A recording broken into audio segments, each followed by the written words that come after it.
कर लीजिए, नया पार लग जाएगी, चाहे वो प्री का हो और चाहे मेंस का एग्जाम। ठीक है, चलिए तो बढ़ते हैं सक्सेसिव डिवीजन यानी कि क्रमागत विभाजन को सबसे पहले हम समझने की कोशिश करते हैं कि क्रमागत विभाजन होता क्या है। देखिए जो डेफिनेशन लिखी है शायद आप डेफिनेशन ना समझ पाओ, तो डेफिनेशन मैं आपको थोड़ी सी बाद में समझाऊंगा। पहले मैं यहां पर एग्जांपल से आपको समझाने की कोशिश करता हूं किसको, सक्सेसिव डिवीजन को। ठीक है, एग्जांपल मैं दो तरीके से दे रहा हूं और दोनों तरीके के एग्जांपल्स आपको समझने हैं। ठीक है, फिर मैं आपको न्यूमेरिकल डेटा पर भी आऊंगा और उससे भी समझाने की कोशिश करूंगा। ठीक है, देखिए जैसे मान लीजिए एक संख्या है हमारे पास x। ठीक है, इस x वाली संख्या को मैंने क्या किया, a से भाग किया और a से भाग किया, मान लीजिए भाग गया हमारे पास b बार और शेष यानी कि जो रिमाइंडर है मान लीजिए हमारे पास c आ गया। ठीक है, यहां पे क्या था, एक संख्या x थी जिसको हमने a से भाग किया, तो कोसेंट हमारे पास कितना है b और रिमाइंडर हमारे पास कितना है c। अब हमें करना क्या है, जो यहां पर कोसेंट आया था, कोसेंट कितना था b था, इस कोसेंट को अब हमें क्या करना है, डिविडेंड मानना है। डिविडेंड यानी कि भाज्य मानना है और अब इसको किसी एक नई संख्या से डिवाइड करना है। मान लीजिए मैंने p के से डिवाइड किया और यहां पर q बार गया और रिमाइंडर मान लीजिए हमारे पास कितना आ गया, रिमाइंडर हमारे पास r आ गया। ठीक है, रिमाइंडर हमारे पास कितना आ गया, r आ गया। अब हमारे पास कोसेंट कितना आया है, q आया है। अब इस कोसेंट को हमें वापस से क्या मान लेना है, डिविडेंड मान लेना है। और मान लीजिए इसको एक नई संख्या से मैंने भाग किया s, मान लीजिए t बार हमारा भाग गया और रिमाइंडर मान लीजिए हमारे पास यहाँ पे क्या बचा, u बचा। इसी तरीके से जब हम संख्याओं को डिवाइड करते हैं, इसी तरीके से जब हम संख्याओं को क्रमिक रूप से विभाजित करते हैं, तो जो ऐसा डिवीजन है, ऐसा डिवीजन हमारा क्या कहलाता है, सक्सेसिव डिवीजन कहलाता है, यानी कि क्रमिक विभाजन कहलाता है या क्रमागत विभाजन कहलाता है। क्या मतलब है इसका, यहां पर मैंने कहा एक ही स्पेशल चीज है इस डिवीजन में, इस भाग करने में एक ही स्पेशल चीज है कि जो हमारा यहां पर कोसेंट है, अगला पार्ट में यानी कि नेक्स्ट डिवीजन में वही सेम वैल्यू हमारे पास क्या होगी, डिविडेंड यानी कि भाज्य होगी।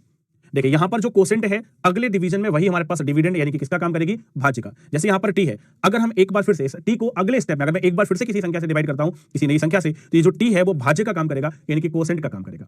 ऐसी संख्या को, मतलब ऐसे डिवीजन को हम क्या बोलते हैं, सक्सेसिव डिवीजन बोलते हैं। मैंने कहा फिर से मैं समझाने की कोशिश करता हूं इसी बात को, लेकिन तरीका मेरा अब क्या होगा, दूसरा होगा और फिर मैं आपको न्यूमेरिकल वैल्यू से समझाने की कोशिश करूंगा। सारे बच्चे यहां पे ध्यान से समझना, हो सकता है आपको ऐसे समझ में आए, हो सकता है आपको ऐसे समझ में आए, लेकिन समझ में आएगा जरूर, ये कंफर्म है। ऐसे नहीं आएगा तो हो सकता है फिर न्यूमेरिकल वैल्यू से आए, मैं वहां से भी समझाऊंगा। देखिएगा फिर से, संख्या हमारे पास x थी, a से मैंने क्या किया, भाग किया, b बार हमारे पास क्या गया, भाग गया और यहां पर हमारे पास रिमाइंडर आ गया कितना, c। ये पहला रिमाइंडर है यानी कि r1 लिख देते हैं इसको। फिर ये जो हमारे पास b यहां पर कोसेंट आया था, इसको मैंने क्या किया, p से भाग किया।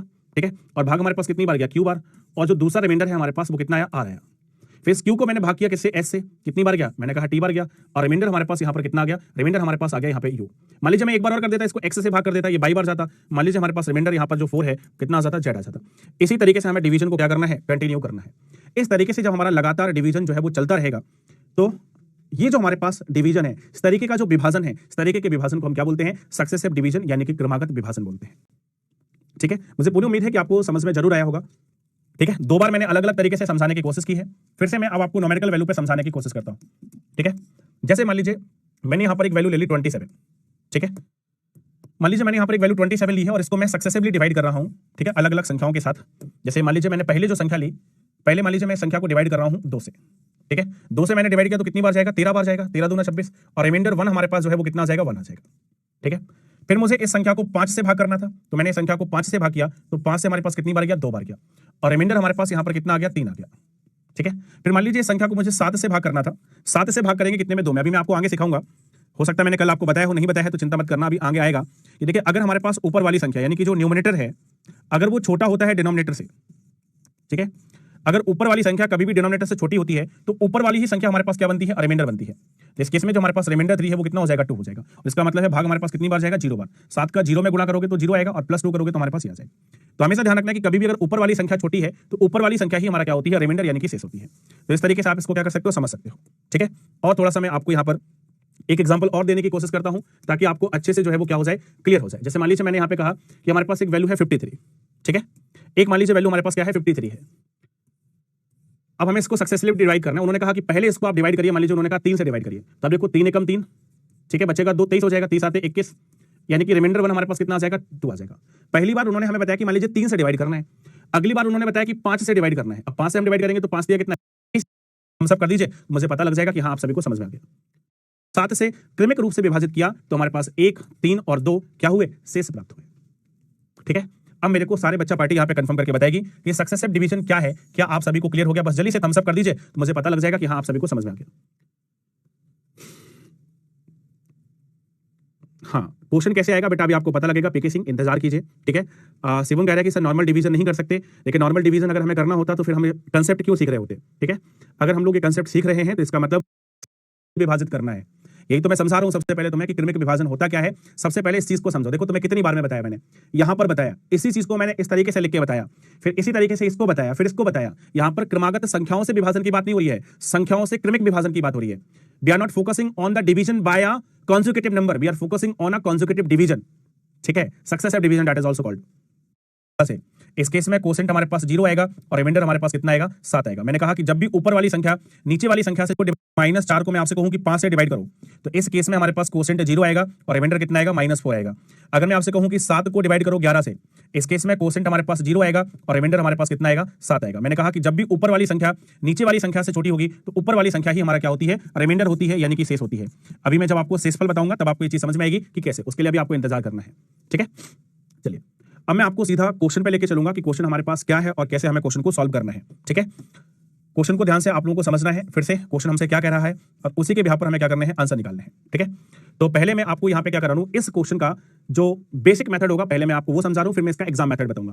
क्वेश्चन समझ लेना। देखो उन्होंने कहा कि एक नंबर है, एक कोई संख्या है, इसको हमें सक्सेसिवली डिवाइड करना है, किससे, 5 से और किससे, 2 से।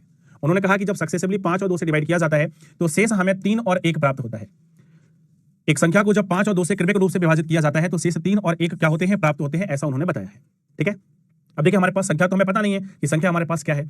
मान लीजिए हमारे पास संख्या यहां पर कुछ भी मान लीजिए x है हमारे पास संख्या।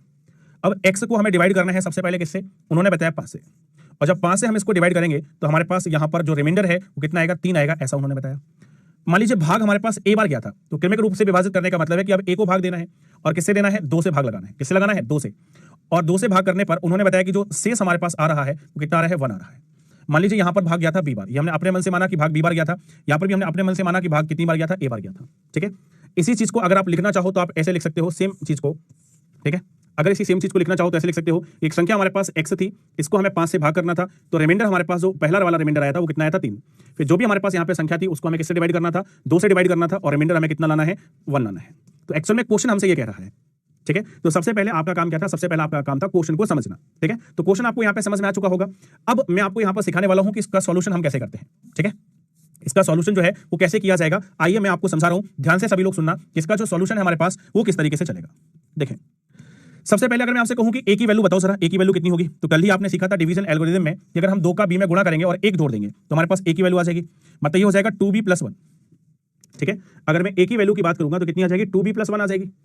अब अगर मैं आपसे पूछा कि बताओ x की वैल्यू बताओ, तो x की वैल्यू कितनी आएगी, तो आपको 5 का a में गुणा कर दो यानी कि 5a, और प्लस में हमारे पास कितनी आ जाएगी, 3 आ जाएगी।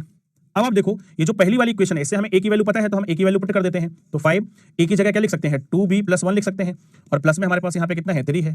थोड़ा सा और आगे जाते हैं, थोड़ा सा और आगे जाएंगे तो देखो कितना हो जाएगा, 10b हो जाएगा, प्लस में 5 हो जाएगा और प्लस में 3, यानी कि ओवरऑल हमारे पास वैल्यू आ जाएगी 10b, और प्लस में कितना आ जाएगा, 5 + 3 यानी कि 8। ये हमारे पास वैल्यू आ गई यहाँ पे। ठीक है, अब मैं अगर आपसे यहाँ पे कहूँ कि जरा बताइए जो b है, b की वैल्यू हमारे पास क्या क्या हो सकती है। b हमने क्या माना था, कोसेंट माना था, और कोसेंट हमारे पास बेटा क्या हो सकता है, 0 हो सकता है, 1 हो सकता है, 2 हो सकता है, 3 हो सकता है, 4 हो सकता है, 5 हो सकता है। हमेशा एक पूर्णांक संख्या होती है, जो भी हमारे पास कोसेंट आएगा वो कैसा होगा, वो एक पूर्णांक संख्या होगी।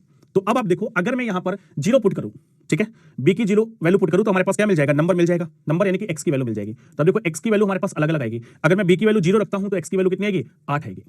x की वैल्यू कितनी आएगी, 8। अगर मैं b की वैल्यू 1 रखता हूँ तो देखो 10 × 1 + 8 यानी कितना आएगी, 18 आएगी। ठीक है, अगर मैं वैल्यू 2 रखता हूं तो 10 × 2 यानी कि 20, 20 + 8 यानी कितनी आएगी, 28 आएगी। सुनना सारे बच्चे, जो लोग भी मेरे से पहले आंसर लिखने का प्रयास करेंगे, जो भी मेरे से पहले एक्स्ट्रा क्वेश्चन सोचने का प्रयास करेंगे कि ऐसा क्यों नहीं हो रहा है, फलाना क्यों नहीं हो रहा है, ढिमका क्यों नहीं हो रहा है, इसमें तेरा घाटा। ठीक है, इसमें आपको ही नुकसान होगा। तो पहले एक एक चीज को इम्तिनान से सुनना है, जब तक मैं ना कहूं कि तुम्हें क्वेश्चन सॉल्व करना है तब तक नहीं करना, करेगा तो आपका ही लॉस होगा मेरे भाई। ठीक है, अगर मैं 3 रखता हूं देखो 10 × 3 + 8 यानी कितना आ जाएगा, 38। अगर मैं 4 रखता हूं तो 10 × 4 +, मतलब ऐसे बहुत सारे नंबर बन सकते हैं जो हमारे पास इस कंडीशन को सेटिस्फाई करेंगे, जो कंडीशन उन्होंने यहां पर दे रखी है। देखो मैं आपको दिखाता हूं, अगर मैं x का वैल्यू 8 रखूं, ध्यान से समझना, मैंने यहां पे x का वैल्यू 8 रखा, तो 5 से जब आप 8 को डिवाइड करोगे बेटा कितनी बार जाएगा, 1 बार जाएगा, और रिमाइंडर कितना आ जाएगा, 3।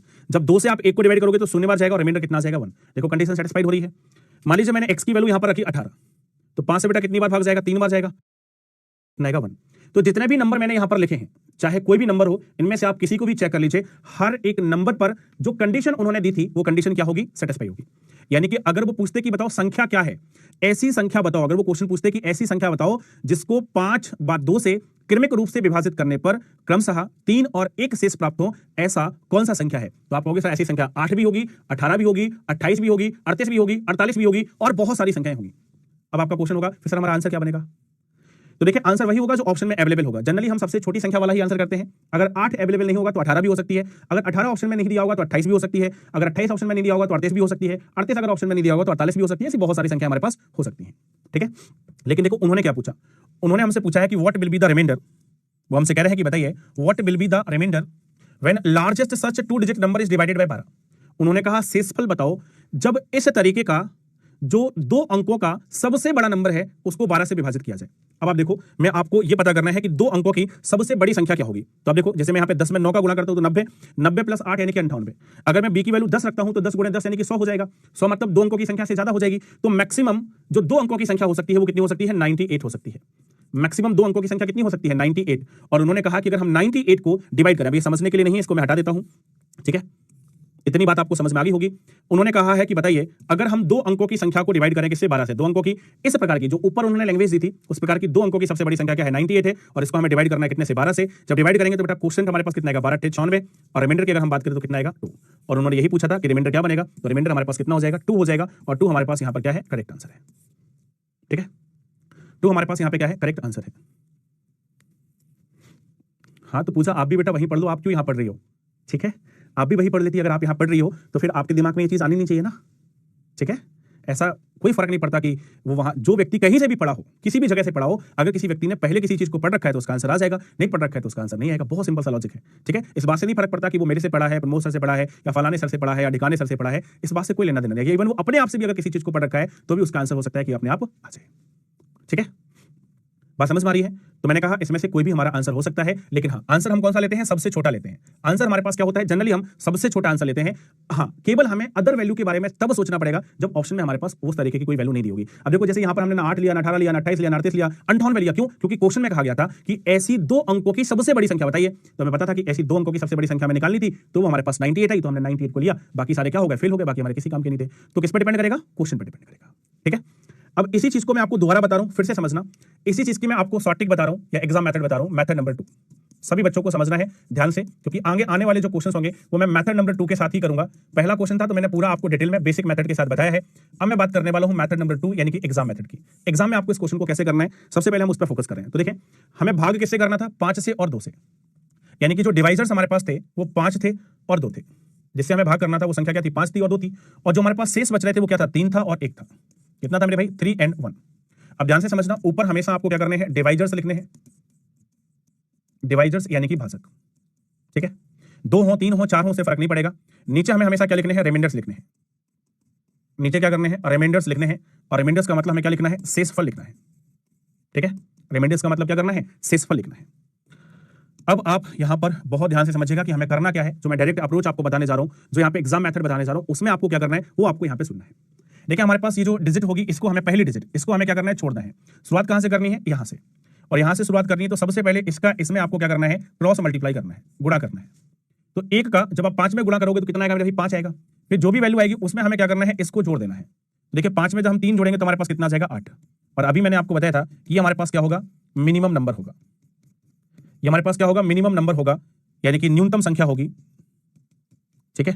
ये क्या होगी, न्यूनतम संख्या होगी जो इस कंडीशन को सेटिस्फाई करेगी, जो कंडीशन उन्होंने हमें क्या कर रखी थी, दे रखी थी। जो उन्होंने कंडीशन दे रखी थी उस कंडीशन को सेटिस्फाई करने वाली सबसे छोटी संख्या मात्र हमारे पास 1 या 2 सेकंड में आ जाएगी। इस तरीके से, ये जो तरीका मैंने आपको बताया, इस तरीके से मैंने कहा कितने में आ जाएगी, मात्र 1 से 2 सेकंड में। पहली छोड़ा, यहां से इसका क्रॉस मल्टीप्लाई किया, फिर यहां पे 8 आ गई। अब अगर हमारे पास आंसर यही दिया हो तब तो ठीक है, लेकिन अगर हमें अदर नंबर्स निकालने हो, ठीक है, ध्यान से समझना, अगर हमें अदर्स नंबर निकालने हो फॉर अदर नंबर, तो हम क्या करेंगे वो मैं आपको यहां पे सिखा रहा हूं, ठीक है। अदर नंबर के लिए मतलब आंसर में अगर इस नंबर के अलावा कोई और नंबर दिया हो तो उसको निकालने का तरीका क्या है वो मैं यहां पर लिख रहा हूं, ध्यान से समझना। उसके लिए बेटा हमें करना क्या है, देखिए ये जो डिवाइजर्स हैं, ये पहला डिवाइजर है, ये दूसरा डिवाइजर है, इन दोनों डिवाइजर का आपको आपस में क्या करना है, गुणा करना है। इन दोनों डिवाइजर का गुणा करना है, इसके साथ कोई भी एक कांस्टेंट लेना, ए बी सी के पी क्यू आर, जो आपको लिखना है वो। और प्लस में आपको क्या करना है, ये जो स्मॉलेस्ट नंबर है इसको ले लेना है। स्मॉलेस्ट नंबर हमारे पास कितना है बेटा, 8। और यहां पर आपको ध्यान रखना है कि जो के है, के की वैल्यू हमारे पास क्या होगी, 0 हो सकती है, 1 हो सकती है, 2 हो सकती है, 3 हो सकती है, 4 हो सकती है and dot dot so on. अब आप देखो अगर मैं कोई भी नंबर निकालना चाहूँ, ये मिनिमम नंबर कब आता है? 0 रखने पर। अब यहाँ पे आप देखो मिनिमम नंबर तो आपके पास आ चुका है। मिनिमम नंबर तो क्या आता है? 0 रखने पे आता है। तो मैंने कहा मिनिमम नंबर तो आ सकता है, तो अब आप कहां से वैल्यू रखना स्टार्ट करेंगे? 1 पे। तो अगर मैं k की वैल्यू 1 रखता हूं तो आप देखो हमारे पास कितना आ जाएगा? 18 आ जाएगा। अगर मैं k की वैल्यू 2 रखता हूं तो कितना आ जाएगा? 28 आ जाएगा। ऐसे ही हमारे पास 38 आ जाएगा, ऐसे ही हमारे पास 48 आ जाएगा। तो अब देखो सारे नंबर आते जाएंगे। ऐसे ही 2 अंकों का यानी कि 2 अंकों का सबसे बड़ा नंबर कितना आएगा? 98। और उन्होंने हमसे कहा था कि अगर हम 98 को डिवाइड कर दें 12 से तो शेष कितना आएगा? तो ये आपका वो सेम काम है कि यहां पे डिवाइड करोगे तो 8 बार जाएगा और शेष हमारे पास कितना आएगा? 2 आएगा। ठीक है,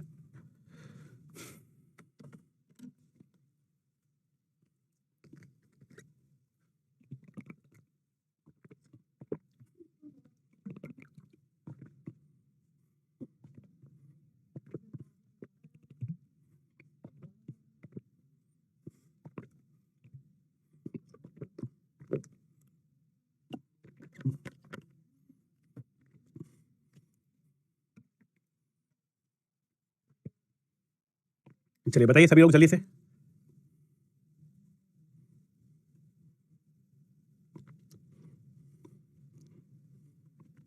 देखिए बहुत सड़ा सा क्वेश्चन आ रहा है और सड़े लोगों की तरफ से।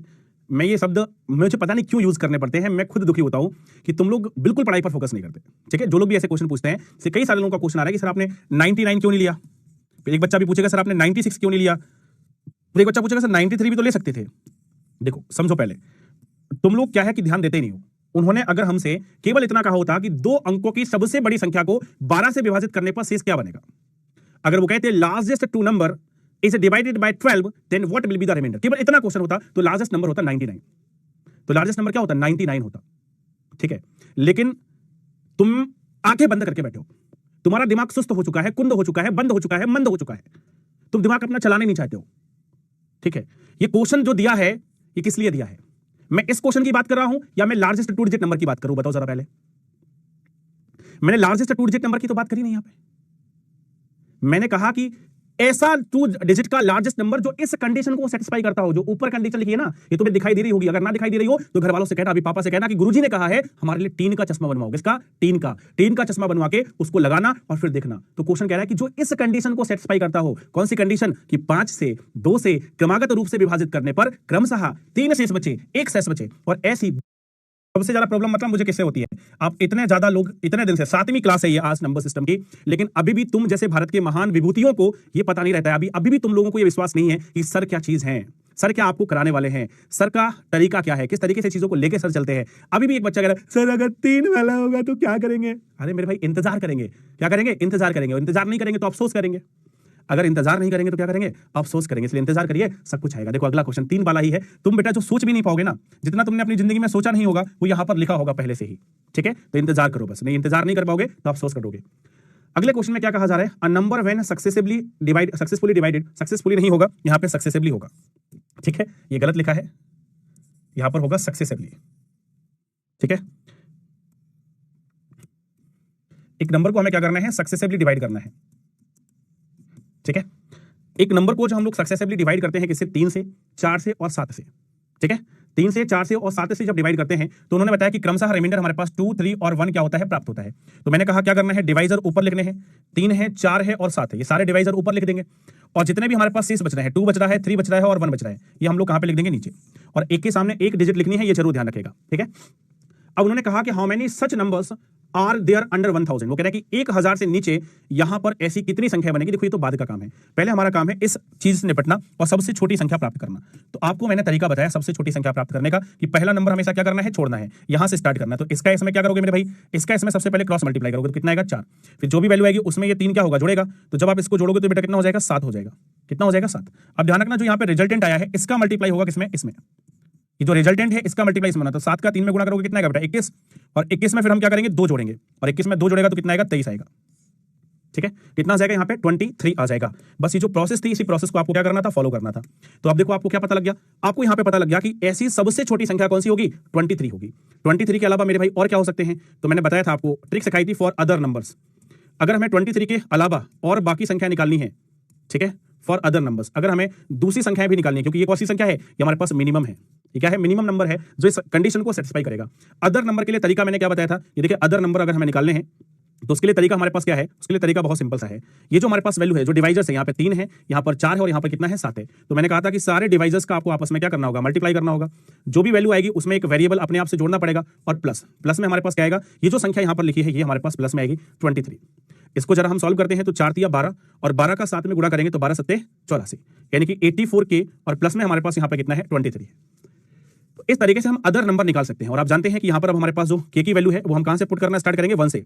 देखो मिनिमम नंबर तो निकाल लिया, तो अदर नंबर लिखा ना मैंने यहाँ पे, फॉर अदर नंबर K की वैल्यू बाकी 0 भी हो सकती है, 0 पे हमें यही नंबर मिलेगा। तो यहाँ पे 1 2 3 4 and dot dot so on, कितनी भी वैल्यू रख सकते हैं। ठीक है, अब ध्यान से समझना, उन्होंने हमसे कहा कि बताइए कितने नंबर ऐसे हो सकते हैं जो 1000 से कम, मतलब इस कंडीशन को, अब देखो उन्होंने नहीं कहा कि 1000 से कम कितनी संख्याएं होती हैं। आप कहोगे सर 999 आंसर होना चाहिए। उन्होंने 1000 से कम की संख्याओं की काउंटिंग नहीं पूछी, उन्होंने कहा कि 1000 से कम ऐसी संख्याएं जो इस कंडीशन को सेटिस्फाई करती हो वो कितनी होंगी। तो आपको बस ये देखना है कि हमें K की मैक्सिमम वैल्यू देखनी है और वो 1000 से ज्यादा ना होने पाए। देखिए जैसे यहां पर अगर मैं K की वैल्यू 10 रखता हूं, ध्यान से समझना, अगर मैं 10 रखता हूं, यहां पर आंसर सी है, मैंने 10 रखा और प्लस में 23 अगर मैं करूंगा तो 840 और 23 यहां पे कितना आ जाएगा, 863 आ जाएगा कि नहीं। अगर मैं इसकी वैल्यू 11 रखता हूं, K की वैल्यू 11 और फिर सॉल्व करता हूं तो देखो ध्यान से समझना, इसका सॉल्यूशन कितना आएगा, 4 8 4 12 हासिल 2 और 8 1 9 924 आएगा। 924 में अगर हम 23 जोड़ेंगे, ठीक है, 924 में अगर हम 23 जोड़ेंगे तो हमारे पास ये वैल्यू कितनी होगी, 947 होगी। ठीक है, अब मैंने इसमें 12 रखा, ध्यान से समझना, अगर मैं K की वैल्यू 12 रखता हूं और प्लस में 23 करता हूं तो हमारे पास यहां पर वैल्यू कितनी होगी, तो 12 चौक 48 हासिल 4 12 8 96 और 4 कितना, देखो अगर हम 84 गुणे 12 कर रहे हैं तो यही वैल्यू 1000 से ज्यादा होगी, जिसमें 23 जोड़ेगा तो और ज्यादा हो जाएगी। तो आप देखो मैक्सिमम नंबर हमारे पास कौन सा आ रहा है, 947, और वो किस पे आ रहा है, K की वैल्यू 11 रखने पर, यानी कि मैक्सिमम वैल्यू हमारे पास कितनी हो सकती है, 11 हो सकती है। ठीक है, मैक्सिमम वैल्यू हमारे पास कितनी हो सकती है, 11 हो सकती है, क्योंकि अगर हम K की वैल्यू 12 लेंगे, K का वैल्यू 12 लेते ही हमें पता लग जाएगा कि हमारे पास आंसर क्या हो जाएगा, ज्यादा। हालांकि मेरे भाई ध्यान रखना, ये गलत आंसर है। ठीक है, ये हमारे पास गलत आंसर है, इसीलिए मैं आपको यहां पे ये लिखा रहा था कि ताकि आप गलत आंसर ना करो। ठीक है, देखिए हर एक चीज मैं आपको सिखाता हूं तो उसके पीछे एक लॉजिक होता है। मैं आपको यहां पे लिख रहा था कि 0 से लेकर सारे नंबर्स। अब मैंने कहा कि K की मैक्सिमम वैल्यू यहां पे क्या हो सकती है, 11 हो सकती है। अब ध्यान रखना, अगर मैं आपसे कहूं कि 1 से लेकर 11 तक टोटल कितने नंबर होते हैं, और अगर मैं कहूं 0 से लेकर 11 तक टोटल कितने नंबर होते हैं, तो आप कहोगे सर 1 से लेकर 11 तक टोटल 11 नंबर होते हैं। ठीक है, कितने नंबर होते हैं, 11, लेकिन 0 से लेकर 11 तक कुल कितने नंबर होते हैं, 12 नंबर होते हैं। ये बात समझ में आई आपको? ठीक है, ये बात समझ में आई। 1 से लेकर 11 तक की अगर मैं बात करूं तो कुल कितने नंबर होते हैं, 11 नंबर, लेकिन 0 से लेकर 11 तक कितने नंबर होते हैं, 12 नंबर। उन्होंने हमसे ये नहीं पूछा था कि K की मैक्सिमम वैल्यू क्या होगी। अगर वो हमसे कहते कि बताओ K की मैक्सिमम वैल्यू क्या होगी, 1000 से नीचे नंबर आए तब तो आप कहते 11, लेकिन उन्होंने बेटा ये नहीं पूछा कि K की मैक्सिमम वैल्यू क्या है। उन्होंने कहा हमें बताइए 1000 से कम ऐसी कितनी संख्याएं होंगी। तो आपको पता है कि 11 तो हमारे पास ये होगी 1 से लेकर 11 तक, और एक होगी मिनिमम वाली, यानी कि एक्चुअल में हमें 0 से लेकर 11 तक की संख्या लेनी है, और 0 से लेकर 11 तक की संख्या लेंगे तो हमारे पास कुल कितने नंबर आएंगे, 12 नंबर आएंगे। तो 12 नंबर हमारे पास क्या बनेगा, करेक्ट आंसर। ठीक है, चलिए अब बताइए सारे लोग, क्या थोड़ा सा आसान हुआ? अभी तो और क्वेश्चन है, अभी क्वेश्चन खत्म नहीं हुए। ठीक है, अभी आप देखो कि सब और आगे क्वेश्चन आएंगे तो आपको बिल्कुल क्रिस्टल क्लियर हो जाएगा, बचेगा नहीं कुछ। बस हाँ, इंतजार करना पड़ेगा आपको, पेशेंस रखना पड़ेगा आपको। ठीक है, इंतजार अगर नहीं रख पाएंगे तो जरूर थोड़ा सा कष्ट होगा। ठीक, जितने लोगों को पहले समझ में नहीं आया था वो जरूर बताएंगे कि उनको क्लियर है कि नहीं। जितने लोगों को मैंने कहा पहले समझ में नहीं आया था वो जरूर बताएंगे। सर आपने तो मौज कर दी। ठीक है, और ध्यान रखना, देखिए बहुत सारे बच्चे क्या है पहले से ही ये मान लेते हैं कि ये बहुत टफ है, बहुत कठिन है, बहुत हार्ड है। अगर आप अपने मन में ये पहले से ही सोच लोगे कि दिस इज इम्पॉसिबल, दिस को ध्यान रखने हैं। यहाँ पे क्या कहा जा रहा है, a number when successively divided by 3 4 and 9। इन्होंने कहा कि एक संख्या को 3 4 और 9 से डिवाइड किया जाता है सक्सेसिवली, तो 2 3 और 7 क्या बचता है हमारे पास, 6 बचता है। सबसे पहला हमारा फोकस इतनी ही कहानी पर है। ठीक है, हमारे पास संख्या है 3 4 और 9। ठीक है, डिवाइड करना है, रिमाइंडर कितना बचाना है, 2 3 और 7 हमारे पास क्या बचाना है, 6 बचाना है। ठीक है, देखिए हर एक प्रकार के क्वेश्चन को मैं हमेशा कवर करने की कोशिश करता हूं, जितने प्रकार के भी क्वेश्चन बनते हैं सारे। सबसे पहले हमें नंबर निकालना है, और नंबर निकालना है तो तरीका वही है। सबसे पहला काम होगा इसका इसमें मल्टीप्लाई करना। तो 7 का 4 में गुणा करोगे 31 आएगा, और 31 में अगर हम 3 जोड़ दें, सॉरी 7 चौको 28 आएगा, 28 में 3 जोड़ देंगे तो बेटा 31 आएगा। 7 का 4 में गुणा 28, 28 और 3 कितना, 31। अब आप देखो 31 का हमें क्या करना है, 3 में गुणा करना है, तो 31 इंटू 3 सब करेंगे तो कितना आएगा, 93। और 93 में बेटा जब 2 जोड़ेगा तो कितना हो जाएगा हमारे पास, 95। तो यहाँ पर हमारे पास संख्या आ गई है कितनी, 95। और हम सभी जानते हैं कि ये कैसा नंबर होता है, ये हमारे पास मिनिमम नंबर होता है, यानी कि ये जो सबसे छोटी संख्या है जो दी गई कंडीशन को क्या करेगी, सेटिस्फाई करेगी, यानी कि संतुष्ट करेगी। दी गई कंडीशन को सेटिस्फाई करने वाली सबसे छोटी संख्या आपके सामने आ चुकी है। ठीक है, कोई भी बेटा फर्स्ट डे है, मैं फिर से गुजारिश करूं आप सभी से कि अगर किसी भी बच्चे का फर्स्ट डे है तो पहले आपका ये 7वां लेक्चर है, और ओवरऑल अगर आप देखेंगे तो ये 12वां लेक्चर है। 7वां नंबर सिस्टम का लेक्चर है, ओवरऑल 12वां लेक्चर है। तो इसके पहले जो 11 लेक्चर हो चुके हैं आप उनको कंप्लीट करके आइए, तभी आपको यहां पे समझ में आएगा, तभी मजा आएगा। ठीक है, अब देखो आगे उन्होंने क्या कहा, उन्होंने कहा कि what will be the reminders, reminder से क्या होंगे if the original number is divided successively by 3, 5 and 7। उन्होंने कहा कि अगर ओरिजिनल नंबर को हम 3 से, 5 से और 7 से सक्सेसिवली रूप से डिवाइड करते हैं तो हमारे पास बताइए रिमाइंडर क्या होगा। अब देखो अब यहां से क्वेश्चन अलग है, हमेशा ध्यान रखना, इतना करने के बाद आपको क्वेश्चन पढ़ना है कि क्वेश्चन क्या कह रहा है। उन्होंने कहा जो ओरिजिनल नंबर है, अब देखो ओरिजिनल नंबर होते तो बहुत सारे हैं, लेकिन मैंने कहा हम हमेशा क्या लेके चलेंगे, मिनिमम लेके चलेंगे। और अब हमें इसको किससे डिवाइड करना है सक्सेसिवली, सबसे पहले 3 से करना है। अब देखो 3 से करो तो 3 का 3 में 3 बार और 5 में कितनी बार, 1 बार। रिमाइंडर हमारे पास यहां पे कितना बनेगा, 2 बनेगा। सबसे पहले हमें 3 से डिवाइड करना था, रिमाइंडर आ गया 2। फिर किससे डिवाइड करना है, 5 से। तो अब देखो इसको 5 से डिवाइड करो तो 5 छक्का 30, रिमाइंडर हमारे पास कितना आएगा, 1 आएगा। इसके बाद हमें किससे डिवाइड करना है, 7 से। इसके बाद हमें किससे डिवाइड करना है, 7 से। और मैंने बताया कि देखो एक्चुअल में हमें ये करना है, 6 को डिवाइड करना है 7 से। ऊपर वाली संख्या छोटी है किससे, नीचे वाली संख्या से। तो मैंने बताया था कि उस केस में जो हमारे पास संख्या है, जो हमारे पास डिविडेंड होता है वही क्या बनता है, रिमाइंडर। इस केस में रिमाइंडर कितना आ जाएगा, 6 आ जाएगा। तो हमारे पास रिमाइंडर कितना हो जाएगा, 2, 1 एंड 6। 2, 1 एंड 6 ये हमारे पास क्या है, करेक्ट आंसर है। ठीक है,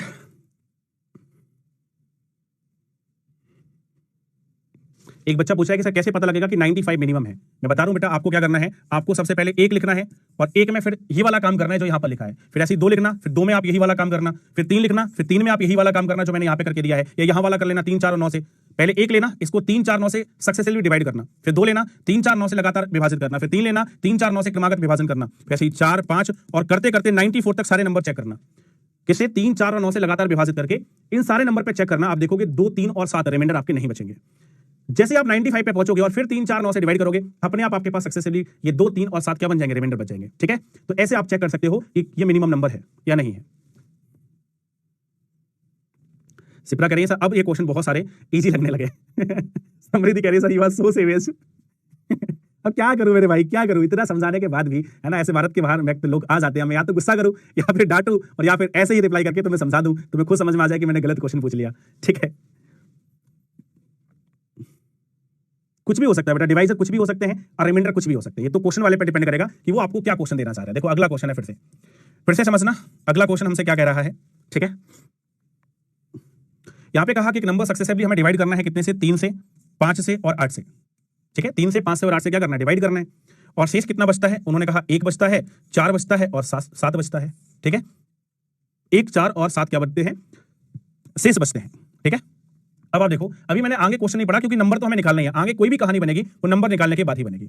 तो सबसे पहले इस केस में गुणा, तो 7 का 5 में कितना, 35 और 35 में बेटा 4 जोड़ दो तो कितना हो जाएगा, 39 यानी कि 39। फिर 39 का 3 में हमें क्या करना है, गुणा करना है। तो 40 दिया होता है 120 यानी कि 117 बनेगा और 117 में आप 1 जोड़ दोगे तो हमारे पास कितना जाएगा, 118 यानी कि 118। और आपको पता है कि कौन सा नंबर होता है, मिनिमम नंबर होता है। ठीक है, ये क्या होती है हमारे पास, यहां पर जो नंबर आता है वो सबसे छोटी संख्या आती है। ठीक है, अब देखो इन्होंने क्या कहा, उन्होंने कहा कि find the respective reminders when the order of the divisor is reversed.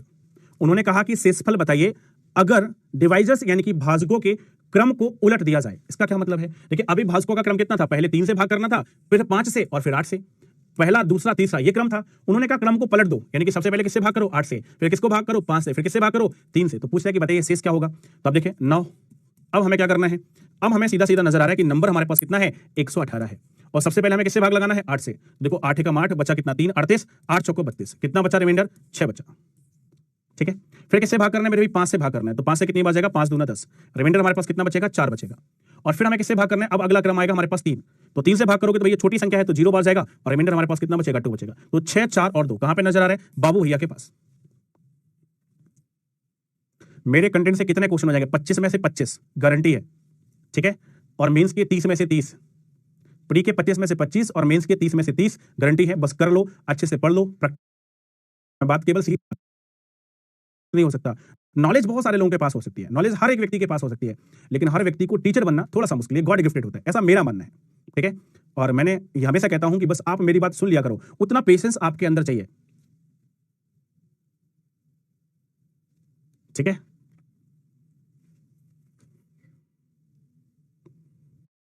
देखिए रिमाइंडर काफी वास्ट टॉपिक है, बहुत अच्छे से आप रिमाइंडर की एक एक चीजों को बहुत बारीकों से, बहुत अच्छे तरीके से रिमाइंडर की एक एक चीज को समझना, आपको मजा आएगा। मैं आपको पूरा रिमाइंडर का पहले कंसेप्ट क्लियर करता हूं और फिर रिमाइंडर पे बनने वाले 1 बाय 1 क्वेश्चंस मैं आपको सारे क्लियर करूंगा कि क्वेश्चन हमारे पास किस तरीके से पूछे जाते हैं, किस तरीके का क्वेश्चन हमारे पास एग्जाम में आता है, वो हर एक चीज